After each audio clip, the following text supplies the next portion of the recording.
Hello, everyone. Thank you so much for joining us for today's webinar, Temiskaming Lodge, Leveling the Playing Field for Living with Dementia in the Province North, co-hosted by CARP Ottawa and Family Councils Ontario. My name is Taeyang Zhang. I am the Event and Project Manager at FCO, and today's guest speaker is Alicia Fader, Butterfly Lead at Temiskaming Lodge. She'll be introduced by Kathy Wright following my introductions. So before we start, I would like to take a moment to recognize the land on which we are gathered today. We are meeting on the traditional territory of many nations, including the Mississaugas of the Credit, the Anishinaabe, the Chippewa, the Haudenosaunee, and the Wendat peoples, and is now home to many diverse First Nations, Inuit, and Métis people. We also acknowledge that Toronto is covered by Treaty 13 with the Mississaugas of the Credit. I just wanted to share a few logistics and housekeeping rules before we turn things over to my co-host Kathy. So you'll notice that all participants are in listen-only mode. So we have reserved time at the end of the webinar for an interactive question and answer period. At that time, we invite you to use the Q&A box to ask your questions to the guest speaker. And you can use the Q&A box all throughout the session, and we will address it at the end. And if you are experiencing any technical issues or you have any questions regarding tech or logistics, you can put it in the chat and I will answer it via chat.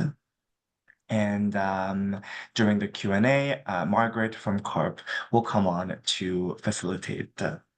And for your information, today's session is being recorded and it will be made available on Family Councils Ontario's YouTube account next week. So now it's my pleasure to turn things over to Kathy, Wright from CARP Ottawa to introduce our guest speaker.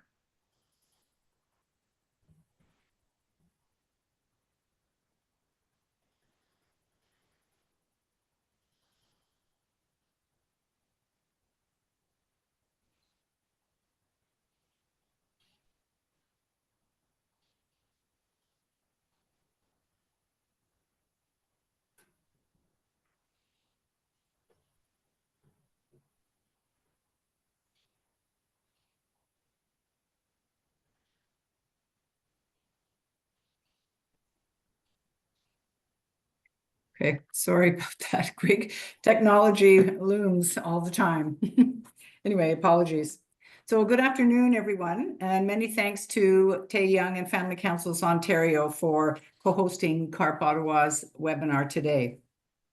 For those of you who are joining us for the first time, my name is Kathy Wright, and I chair the CARP Ottawa Advocacy Working Group on Long-Term Care.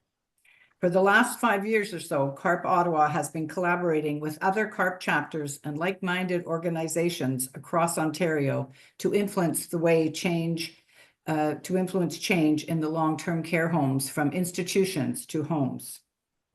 And what this means is transitioning from the traditional institutional, medical, and task-oriented model of care to a person-centered approach, where 12 to 16 residents live in a smaller home-like environment and where residents, staff, and families all live with the dignity and respect they deserve.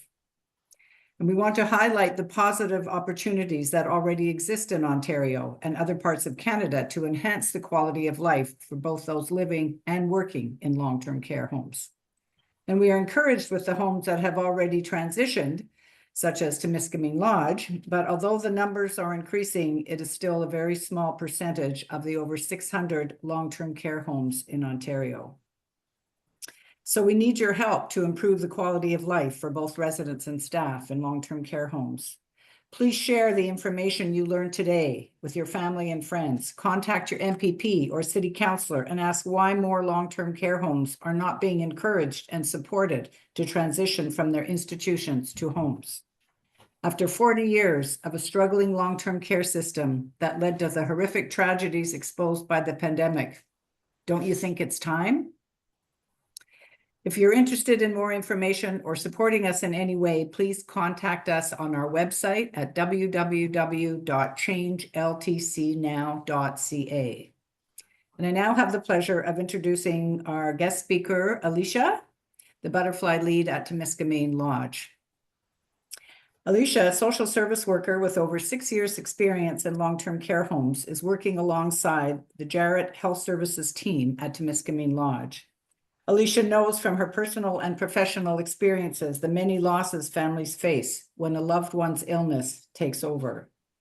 Her current role as butterfly manager supports the positive culture change desired to transform life in long-term care after the pandemic so clearly exposed the needs for this kind of major change. Partnering with Meaningful Care Matters, the plan is to have 4 home areas as accredited butterfly homes by the fall of 2025, a lofty goal.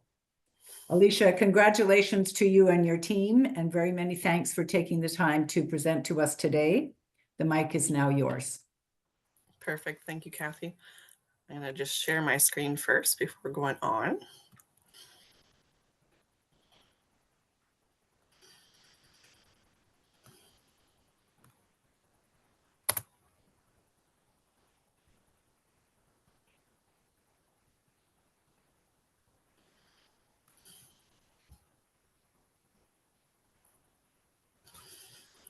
All right, so thank you, Kathy, for the introduction, and thank you to everyone to take the time to be here today. Before I start, I'd like to take a moment and recognize the land on which I'm actually presenting today.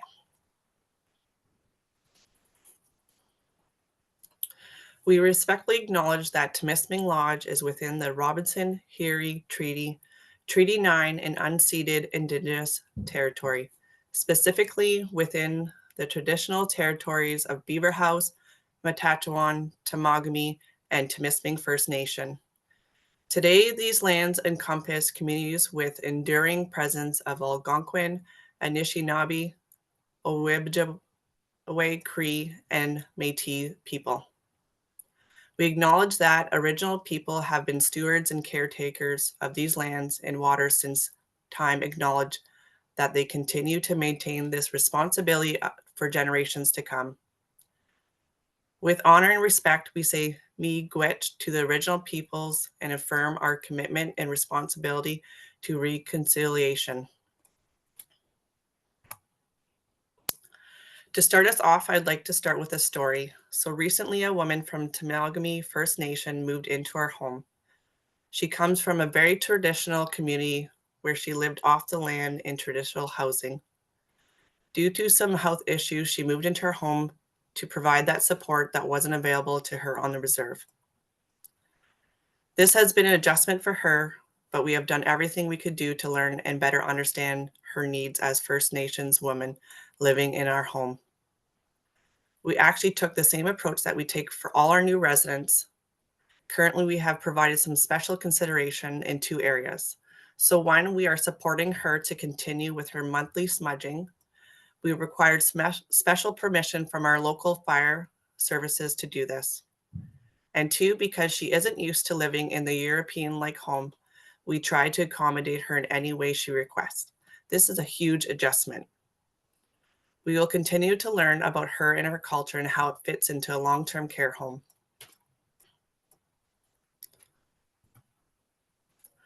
Northern Ontario is a vast and expansive region. It covers significantly 88% of Ontario's land area. Despite its size, it is home to a diverse population of over 800,000 people.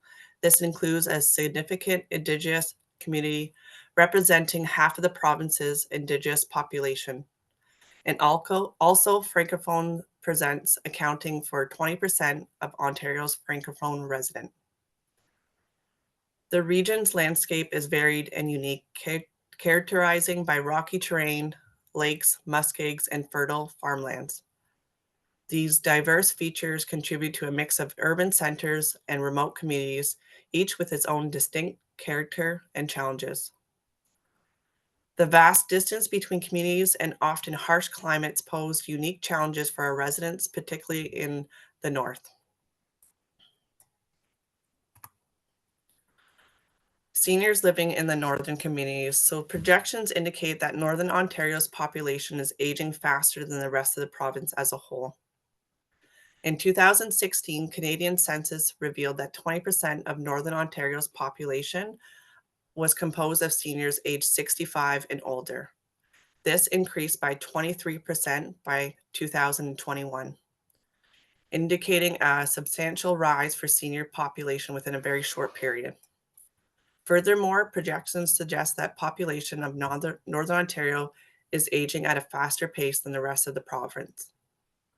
This trend has significant implications for healthcare, social services, and economic development in the region.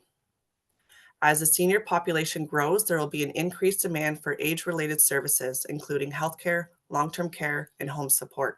This could strain existing resources and require our increased investment in these areas. What are the challenges when quality long-term care in the north? There are 3 specific areas that we want to focus on when we refer to the challenges in the northern communities. Our first challenge is our shrinking workforce. The lack of affordable housing and rental options make it challenging to attract and retain new employees, especially looking at people looking to relocate here. Unreliable public transportation and limited taxi services in remote areas create barriers for individuals who do not own a vehicle, impacting their ability to commute to work. Relocating from southern regions to areas with severe winters can be difficult for some individuals, potentially affecting their decisions to stay and work in our area. The shortage of childcare center and a long wait list creates challenges for working parents, especially considering the average age of a nurse is 42 during their childbearing years. Delayed vulnerable sector checks. So currently right now in our area, it takes up to 6 to 8 weeks, leading to financial insecurity for those awaiting employment. Collaboration and external agencies, when we rely on this support, can be challenging due to their potential lack of community engagement and organizational commitment. The second challenge is limited healthcare services. Access to specialized healthcare services such as physio is limited due to our remote location and associated travel time constraints.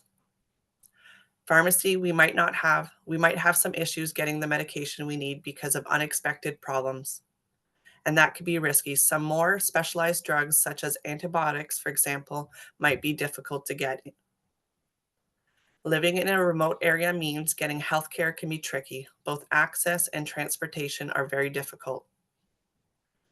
The availability of home care services would enable individuals to remain in their homes for long durations, and the lack of long-term care homes in our area with a wait list exceeding over 100 individuals.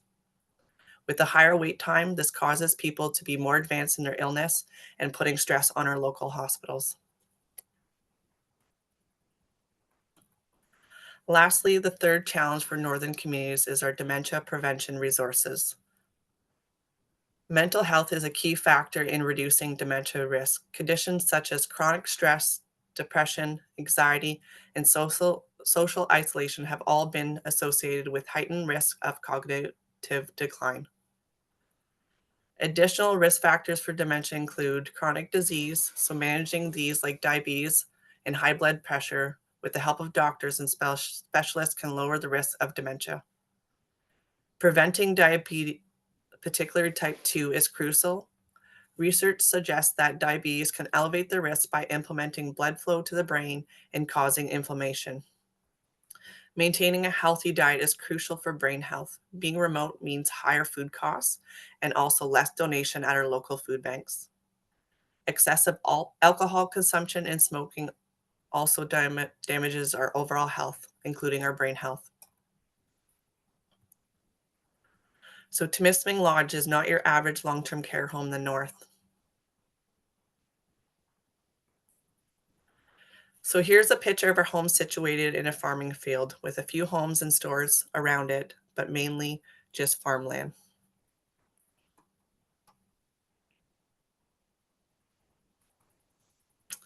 When creating themes for walls, we have to ensure that we're thinking about the farmers, miners, loggers, Francophone, and the Indigenous population we serve.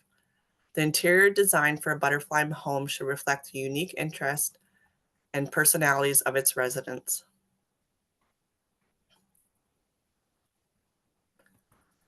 At Temiskaming, we have made significant strides in implementing our emotion-focused care model, ensuring that support is tailored to the unique needs of our residents and the broader community. By prioritizing emotional well-being alongside physical care, we break down barriers that often separate long-term care from true inclusive living. At Temiskaming Lodge, we don't just provide care, we create a home where life continues to be meaningful, connected, and full of possibilities. I just wanted to share this image to display the entryways of our 4 distinct home areas. Each home area is unique, has an entryway to help with different colors to navigate and find their way home. The doors do not have locks. We just have some fancy bracelets on our residents that they wear around their wrist to trigger to lock all the outside doors to keep them safe. They are free to walk around inside the whole building and visit others' home areas. Residents really enjoy this. So more ways that we provide inclusive living at Temiskaming Lodge. So we have care in languages of the choice. Entertainment is also offered in both official languages and based on resident preference and culture. As an organization, Jarlette is invested in supporting all cultures and lifestyles. We also honor all beliefs and faiths.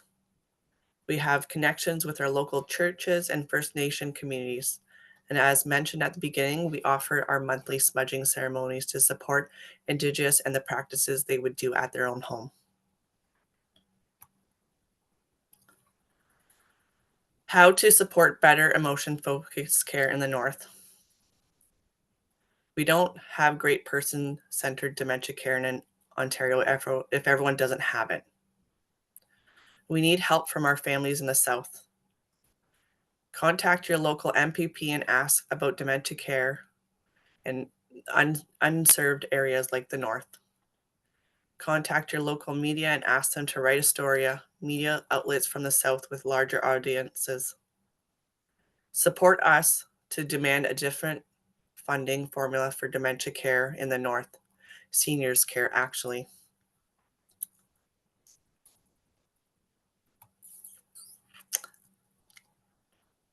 And that's it. Thank you for everyone, and I'll just stop my sharing.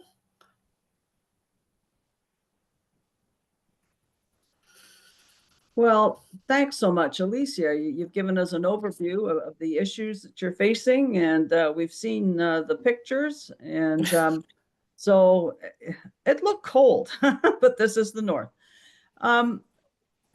I was kind of taken with one, and I'd like to go further into this discussion with you, but I was taken with how you started with the cultural sensitivity with people that come in, and I thought that was really amazing, the smudging and so on, to make people feel at home in the First Nations population. So, and then I noticed with the 4 doors, so we need to talk about that a bit more, but the 4 doorways, you had different pictures on the wall and they all represented the North. I was looking at it. I kind of like the one in my bottom left picture. I can't remember the name of that. I was trying to read that one, but it really was quite pleasant. And I thought, oh, good, there's North pictures on the wall and they could probably relate to some of those scenes, I'm sure, in their life. So those four doorways are leading to what? To the home areas. So how big are the home areas? So the home areas have 32 residents that live in each of them. Okay. And the entryway, as you saw, had different colors for the doors, but it also is named after our local hiking trails. Yes, I thought that. The name's Mill. I think I noticed Mill Street. Mill was something or other was one of them. So Pete's Dam, Devil's Rock, Triangle Hill, and Mill Creek. Yes, and then we have pictures. We have a local photographer that took pictures, and that got put on the stickers, and we put it on the entryways. Right. Okay, so 32 beds within each of these 4 sections, if you like, and within these 32 beds, you do the butterfly model, then, right? Correct. So do you group these 32 residents into smaller groups, or how do you manage those 32 residents? So as you would for any, so they just live in the home and we just try our best. So when someone moves in and we realize they're not really adapting well to that home area, we just try to look at all the options we have, because we have 4 in total, and we just see what kind of culture or environment that they would better suit if this is not the case. That's of course after about 6 to 8 weeks, because when people first move in, they're not really as settled and it's time to let them transition first. Right. Okay. So in terms of because I'm familiar a little bit with the Meaningful Care Matters protocols. So the colors on the wall, the wayfindings, things, and so on. Anything else like emotion focused care? You touched briefly on that. How you want to probably promote that and Yeah. needs more So attention. currently right now the whole home is butterfly, Okay. And and I think sorry, I think you're the only home in Ontario where the whole home is butterfly. Am I correct? well, we're not accredited yet, but that is our goal. We're working very, very hard to do that. With us moving just a little over a year, that has put a little bit things at a slower pace, but that's just to Right. be understanding with all the changes that we are dealing with, right? So we have to be Okay. mindful that not everything is all going to be what we want it to be. And sometimes we just have to take things slow, because that's what's best for the people that live there. Okay. When do you think accreditation will come? So our hope is for this summer to have downstairs accredited. And I can't really predict, hopefully very soon by the end of the year, if not next year, upstairs. But currently right now we are halfway for all the home. Okay. And so I'll get to the questions on fire in a minute, but I guess my question is related to programming and so on, which is obviously geared, I think you said, to First Nations and to the mining and the farming. You're doing those kinds of things because that's where the people come from, the residents who are Mhm. living there. Mhm. So what kind of programming is it? Just to give us a sense, because you're in the north and down here in the south, we don't have the same population. So just fill me in on what a normal day might be. So it really kind of depends on the season. So right Yeah. now with the colder climate, we can't really do too much except with it's mild. So we can bring our residents outside to enjoy, depending on their ability. We could even let them shovel with us. The Okay. walkway, our maintenance man could allow him to or her to join them. Um, Yeah, so we have lots of live music that come in. We're very, very musical when it comes to that. So we have a lot of family members that have been part of our community. They actually do a lot of free services for us when it comes to just singing along with their family members in French and English. And we do have other cultures as well that I didn't mention in the presentation. We do have some from German and therefore, so it's really kind of nice. And the families just kind of let us know what we need to do to provide the best care. And we just do what we can. Okay. And do staff wear uniforms? No. Okay, no uniforms. And in a 32-bed unit, what kind of staffing would you have? So when we have 32 residents living in a home, we would have 5 PSW Mhm. that would provide care, and LEAs and housekeeping and nurse. It's really Okay, hard to kind of factor. There's definitely a lot of people. And then we also have a co-director of care that has a space in there too. So there's actually a lot of staff that are situated in that home area, because with the butterfly model, everyone participates. right. And it's not just reliant on our life enrichment staff to provide some meaningful engagement in their day.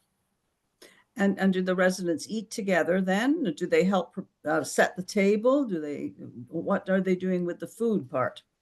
With the food part, so we have implemented it downstairs, and basically it's just all on what they want to do. So if we have residents that want to wash dishes, they can wash the dishes. We do have a kitchen area in the dining room which allows for that. Set the tables. eat in their rooms if they're not really a social type, if they don't really want to be part of all of it. We do have some more intimate spaces off the dining room as well to kind of create that. And then we also have outside of the home area a really large,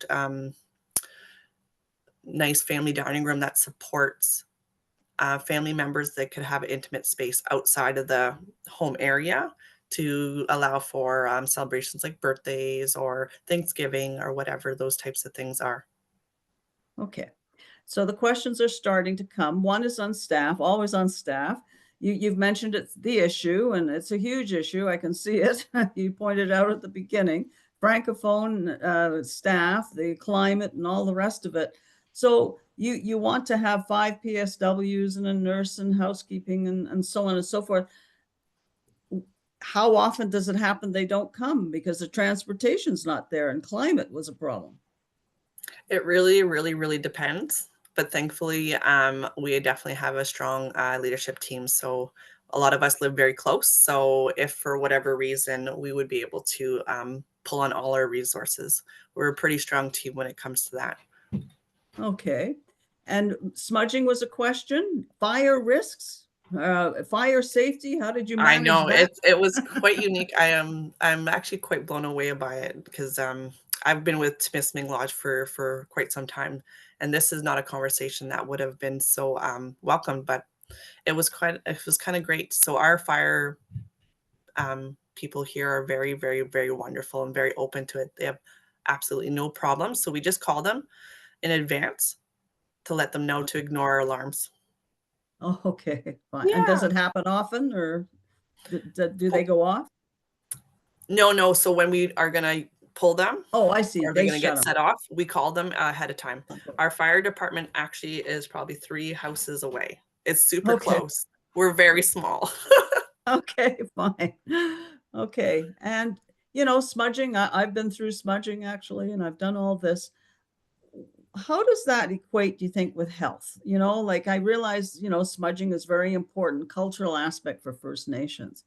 But, as we get older, we have respiratory conditions and so on and so forth. But so how do you staff kind of manage It's all that? about their choice. We don't get to Okay. choose everything for them. It's really Right. about their choice. And if an individual really wants to do something, um, that's cultural. We can't judge that. No, exactly. Yeah, good answer. We have to live with risk, right? Choices that we Yeah. make. Yeah, Well, we exactly. realized in the pandemic what we did by bubble wrapping our residents in long-term care. Yes, It did exactly. not let them grow or thrive. No, no. So we have 4 areas, 4 different doors, and they wear wristbands to prevent them from getting outside of the whole building. But Yeah. residents can move around the 4 at will. Do they get lost at all or no? I realize you got the doors going into there, but do you find them all So congregating in one or? so that we do find them in other home areas, but it's Right, nothing that we don't know. We're very right. accustomed to it. I do have to say it was a shock when we first moved from our smaller 60-bed home to our now 128 beds. So that was a culture shock for us, and the fact that they could just walk free. Right. But it really implements with what we're trying to talk about here. So staff just know that that person normally doesn't live in Mill Creek. So we're going to just call at the nursing station and or just Right. walk them back home. Good. Okay, perfect. There's a question about training always. So training of staff. First of all, you had difficulty obtaining staff. Now you have to train them in the Meaningful Care Matters protocol. And what type of training then do you manage to do then up north for this? So due to the turnover, we've been training for a while because of the turnover. So we do 8 workshops within a year's time. Mhm. So I usually facilitate 2 a week to kind of keep it going. And then obviously a lot of one-on-one coaching and those types of things to make sure that we're supporting everyone. So each staff has to take 8 workshops on a different aspect of Meaningful Care Matters, and they have to go through all that, right? Mhm. And then there's mentoring at the end. Yeah, okay, perfect. Yeah, so I'm just trying to think some of the other questions that come up. So your first level at the bottom then is pretty much finished, I think you said, or pretty much through. And so money's always a question. How are you managing financially to do all this?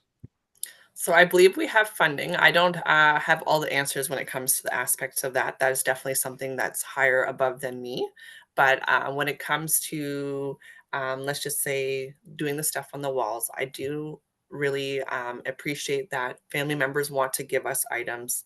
So that really helps with supplying that. And it also means a lot more to speaking to the culture of people being in there, right? So. Right, right. Meaningful Care Matters, I know the program has specific evaluation indicators, right? That you have to sort of adhere to in order to be accredited, right? So Mhm. on an ongoing basis, you must be gathering data, are you? Yes, yes, we are providing our butterfly metrics right now. We are looking at our decrease in antipsychotic use and Yeah.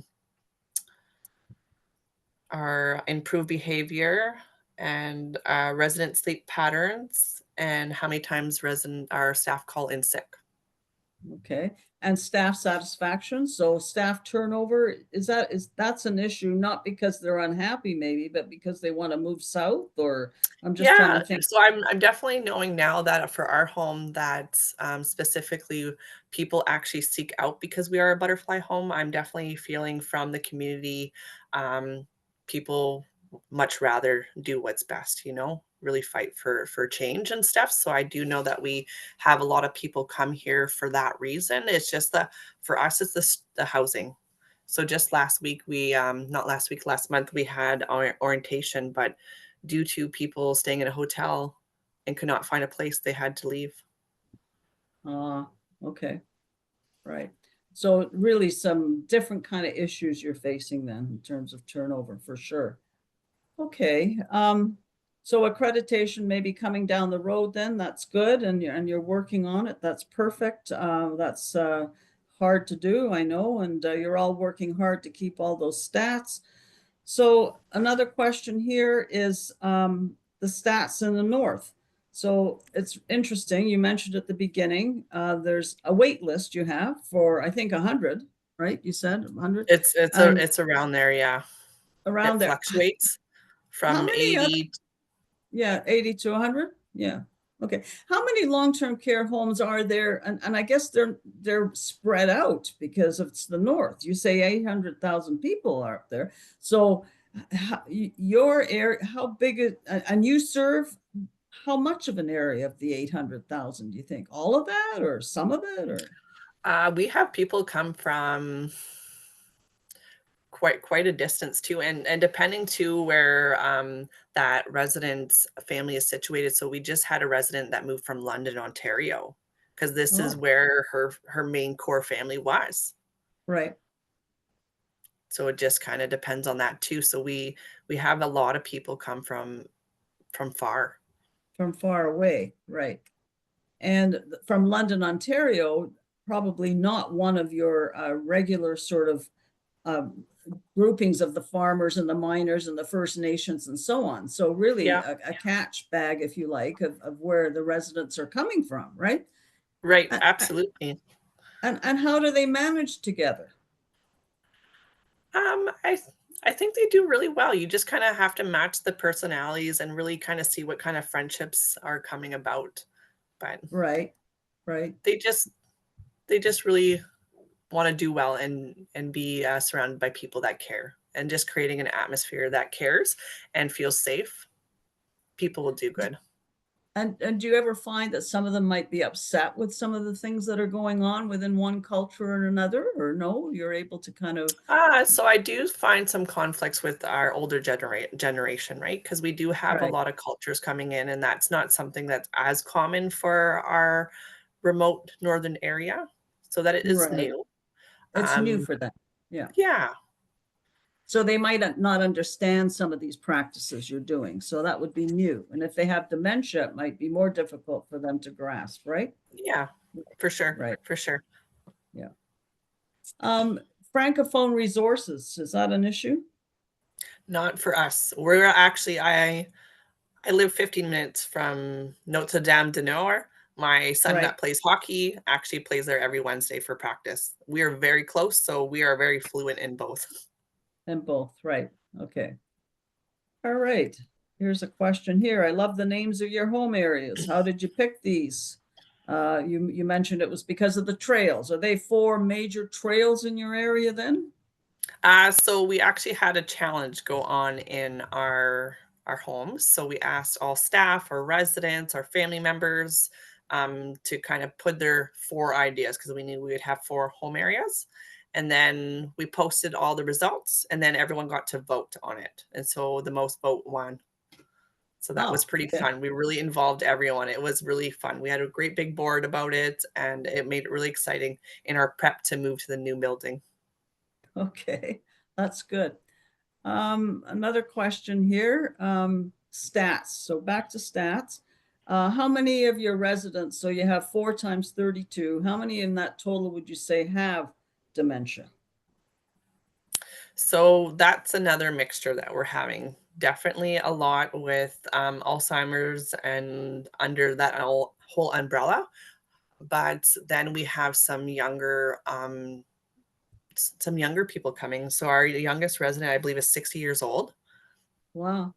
He is physically very fit and well, but cognitively declined. Then we have people that come from having a stroke and those types of things, right? So it's just or Yeah. someone that just needs care and they can't get it anywhere else because we don't have those services. Right. In your 4 areas, do you tend to group residents according to abilities or no? So No. it doesn't matter. No, we have people matched to what's best for an environment for them. So what do you consider then when you do that matching? We just we let them settle first, and then we just get to know them. It's really about getting to know their personal story and what they like and don't like, because we do have some home areas where we have residents that like to be up and free, where we might have another home area that's a little bit more calm and quiet and not so far advanced, and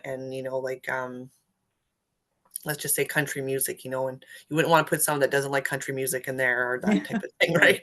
Just trying to Yeah. look at all the factors. Right. And we So have our BSO that's really amazing in our home, and she does a great job. She works alongside with other people, and we're very open to just looking at what's best for the resident. okay, that's good. While I wait for more questions to show, just chatting a little bit about some of the metrics that you're showing.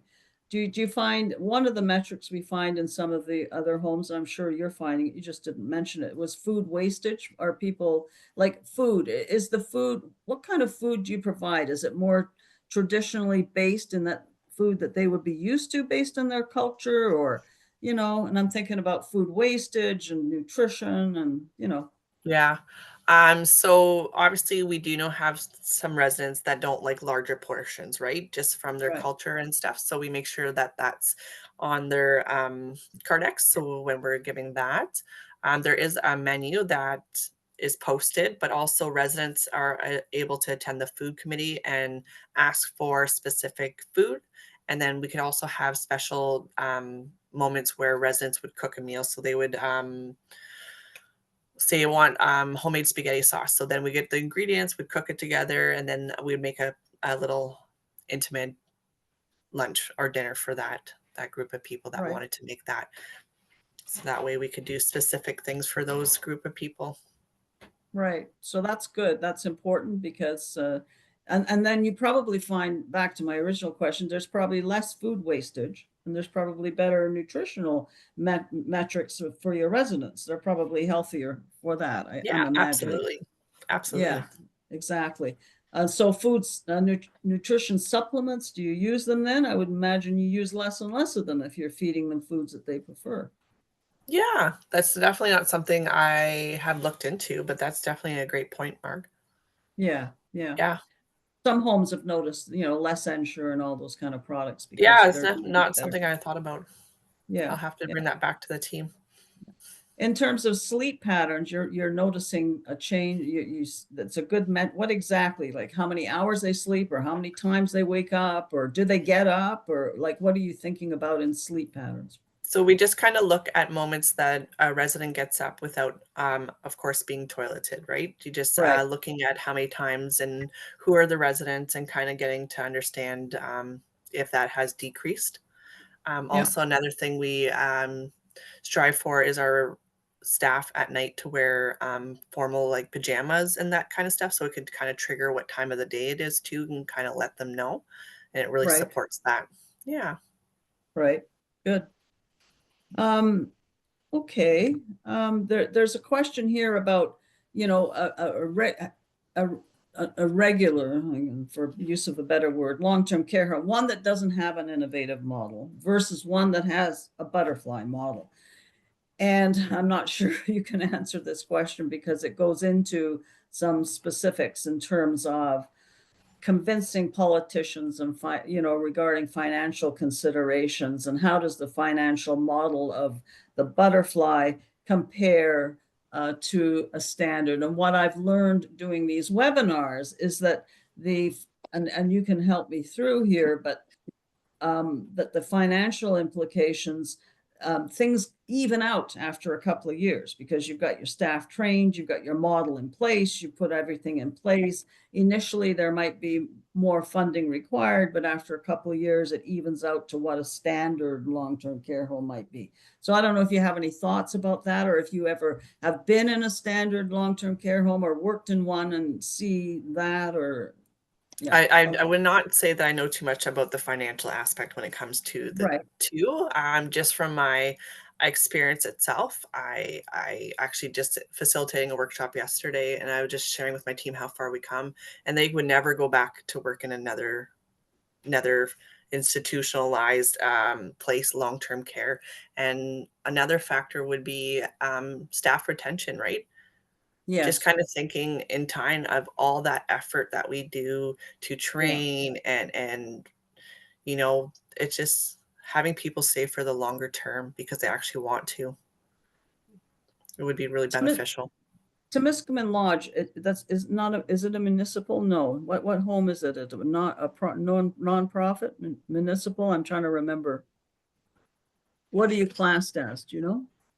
No, I didn't. Not type of long-term care. I'll have to look that up, and I'm apologize for asking. I should have checked that first.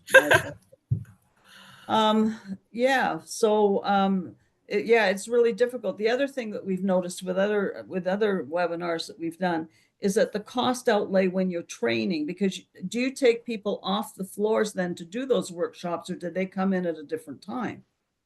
So how we work it in our home is we schedule them for a full shift as they would, so they don't lose their hours. And we use that as an educational day. So I facilitate the workshop, and I don't have to kind of worry about setting a timeline. And then any other required education would happen afterwards. Okay. And then if they're, say, caught up on all their education requirements, then we would actually get them to go spend time with residents. Good. Yeah. And do you bring children into the home? Is there any programming specifically where children come in? You talked about music groups coming in, which is nice. But do children come in, or? So we have lots of children come in for, say, holidays, trick or treating. But I would like to see our work alongside our community childcare services, and we have play groups in our area, and I would like to facilitate one to happen in. So we have our 4 home areas, but outside of that, outside of all the homes, we have this large center, and I'd like to facilitate some of those play dates with the children to come, and residents could just sit and watch. Right. I think it would be so lovely. So children change the whole environment, don't they? I know. I think every long-term care home should have a daycare center smack in the middle of it. It should just be right. There's a couple of questions here, and I'll try to say them as it's written here. What presentations do you do?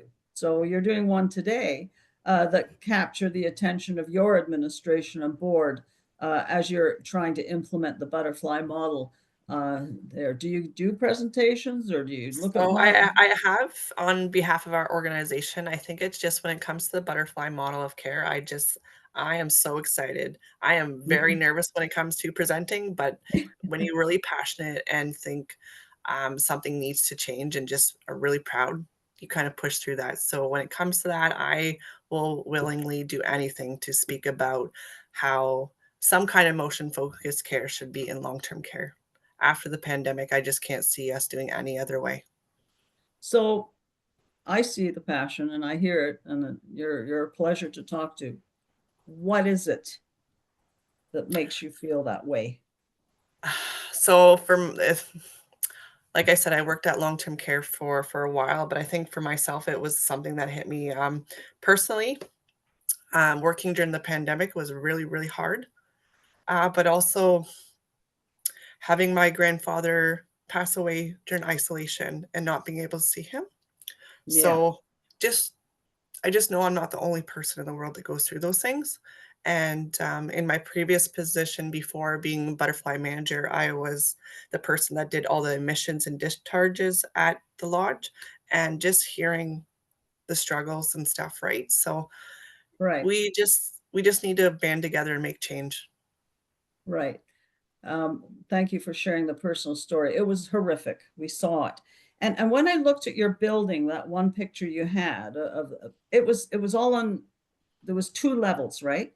So heaven forbid if another pandemic occurred, you could still actually, people could see others through the windows, right? I'm trying to figure out, pandemic wise, should it hit again, Yeah. heaven forbid, how would you be situated in that building to deal with that So isolation? the nice thing about our layout is, so currently right now during any outbreak in the home area, we just make sure to try our best to contain it within that home. Okay. So then all the other three homes would still live life normal. But within the one home, relatives can still see outside. Everyone can view their Yeah, family from except I don't know outside. how we would accommodate the second level. I think that would be quite challenging on how we would. Yeah. Yeah, I don't want to think about doing the pandemic ever No, again, Mark. no, we never want to do this again. But I was just thinking it was horrific, and we all felt so miserable. Do you have a family council, and how many are part of that family council? Yeah, we do. I'd have to say roughly about 10 are on our family council. Um, yeah, And yeah. how do you get on it? Is it do they ask, or can a family member ask to go on I it? think Or anyone that wants to contribute to promoting change and positive and come up with great ideas, because it can't just be one person creating all the ideas and solutions, right? It's really right, a community approach about getting everyone involved and getting right, information from everyone. yeah, okay. So yeah, I wasn't thinking clearly when I asked you the question, and a couple of people have corrected me. Jarlath is for-profit homes, and I should have remembered that from the number of webinars we've done. Sorry, I had a brain thing. And That's okay. but that's okay in terms of what I believe. It doesn't, I don't mind if which it is, as long as the care is delivered in an emotion-based, person-directed way. So I just wondered which it was at the time. Another question came in regarding snacks. So could anyone get snacks anytime? How do you manage the food in between meals? So if I wanted a cup of coffee or a drink, could I get it, or how would that So, work? thankfully, that is definitely another wonderful thing with this care model is we do have a nice glass fridge in a common area, which would be the dining room, and residents are free to access it at any time. And then we do have our coffee maker and those types of things on the counter, so residents help themselves. It's in a common space so that everyone should be able to visibly see that. Oh, George is getting coffee. You know, his hands are a bit shaky. So I'm going to go over and help George, whether it's the housekeeper or whoever it is. So that way it's in an open setting that we could all make sure to support, because I'm aware about the different textures and those types of thing. But it's really Right, about having things accessible at all times. And right, even if it's not in the glass fridge, we're very able to go get something from the kitchen. right. Okay, that's nice. And I always think of another issue that I hear about, and it's laundry. Or do you have any laundry issues or no? And how are those dealt with? Yeah, laundry. Oh, geez. Things always go missing. Yes, I it's just, like the socks in my dryer, no doubt, but they go missing, do they? Yes. yeah, but thankfully, so the laundry hampers in each home area are color coded. So therefore Right. that really helps when it comes down to our staff wing where the laundry is. And it only gets washed for that home. Things do get mixed up, but there's separate lost and found bins, and we post the pictures and share them, or we have a time where we have all the lost and found items out, and we stay very involved with our residents and family members to try to do that. But yes, Mhm. laundry is always missing. Yes, laundry and food tend to be the two issues, right? Yeah. You're no different. It's okay. Good. Yeah, I'm just trying to think, what would be your advice to, say, a long-term care home that is just a standard long-term care home now with no model in place, um and they're thinking of changing things. What do you think is the most important thing? Where do you start? How do you start this thing? What do you need? So there's definitely lots of factors. I think it's to not get caught up in the paint and all those fancy, wonderful things. They are nice, but to me, when I speak to staff or family, emotion focused or butterfly is not about what you have. It's about who you are and Mhm. just how you respect people and be with people. It's not about more Right, time or more things. It's just about really, really connecting with your people. So right, if someone wants to know what that feels like, you got to go into a butterfly home and listen with your heart. Just close your mm, eyes and just listen. right.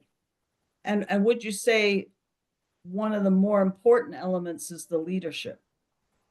Oh, absolutely. Everyone needs to be leading with their heart, and Mhm. just understanding that we need to find better ways around things, right? We're all Right. here to care great. We know how to do that. We just have to look at how that one individual needs to be cared for, opposed to how all care should be. And you've received support, I know, from staff that are involved with training and so on, and so you have those people, don't you, to rely on, to call for yourself as a lead in this model, don't you? Yes, so Like you're I do have partnership with Meaningful Care Matters, and I do right, have a coach that I work alongside with. For anyone that is on this call and knows, Daryl is in Ontario. He is our big supporter. He is super great and it has a lot of good, knowledge. He actually was a nurse himself, and I am very, very, very, very grateful for him to be alongside. right, okay. And there are homes in Ontario that are moving towards one model or another. There seems to be quite a few butterfly models, but all of them have the same focus, I think, on emotion-based care, Mhm. person-directed care, which is marvelous, just marvelous. Let me see if I have any more questions coming up here. Just a second here. Okay, is there anything else that you would like to add that you haven't been asked about, or something that came into your mind that you thought we didn't cover, or whatever that you'd like to finish up with? No, I just wanted to say thank you to everyone and everyone that took the time to be here today. It's super great for our our home of Ontario to just want to do more and do great things. It's Well, really well, exciting. I must say that you're a breath of fresh air, Alicia. I would like to give you a hug, but I can't, so I'm sending you one. I think you're doing a marvelous job. And it's just your own awareness of yourself that I'm sure is just a blessing to all the residents that you are looking after. So good on you. And you're going to be a great model up there in the north where you're dealing with all those issues. Oh, yes. And and it must be very hard. And we wish you all the best. So thank you so much, Alicia, for coming. Appreciate it. Thank you. And I'll turn things over now to Taeyang. Yes, thank you so much, Margaret. Thank you so much, Alicia, for your presentation, your expertise and your knowledge, and also for sharing your experience. And yes, of course, thank you so much to Margaret and Kathy from CARP. It is such a pleasure to co-host these webinars with CARP Ottawa. And we're so happy to keep presenting on different topics. Our next co-webinar will be on April 16, Wednesday, same time, 12 to 1. Information for that webinar will be published, I believe, next week. So please subscribe to our e-bulletin, our weekly e-bulletin, where you will find all the information. And yes, thank you everyone for being present today and being so engaging and interactive. As a reminder, this webinar has been recorded and it will be on Family Council's Ontario's YouTube account next week. So thank you so much everyone for being present and have a good rest of the day. Thank you.